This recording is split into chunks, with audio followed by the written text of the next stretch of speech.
Ơi, từng thứ ấy. Ngày nay cho năm cái máy à. Ngày nay cho năm papai này cái máy à, con này thứ ấy. Vẽ cái áo thơm mấy vậy trời, cái áo thơm mấy với. Ngày nay ngày cho năm thơm mấy. Papai này cái máy. Thả con. Nó tè. Hả? Nó tè. Thằng ấy. Nó tè. Chỉ mùi mạ. Bà. Papa. Ba.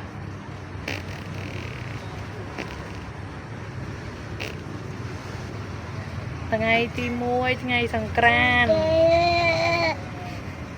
Nó tè. Đây tè. Chú muối, ba mạ.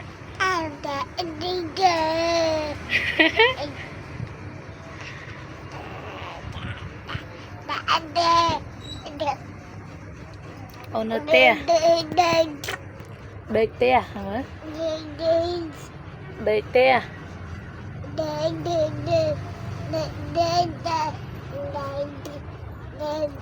Ôi ôi. Đây tè thầm ơ. Cái này. Nó bàn đào lên ra con. Đừng ạ, đây tè hai giây tiết. Ôi trời, hắn đang trả lời ta. Wow. Việc khăn đây tè. Abu.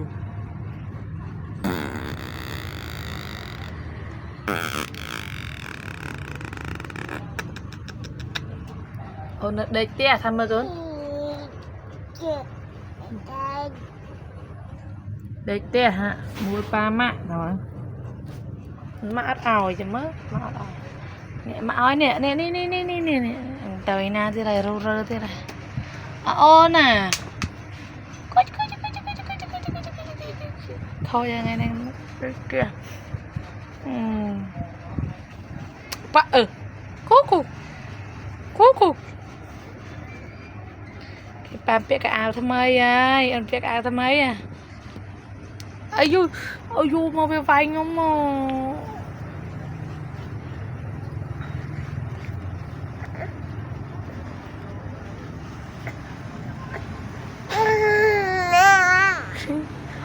Thôi cho nó.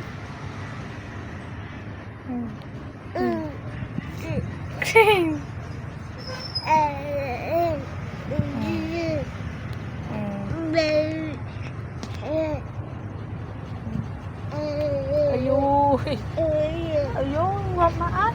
Hình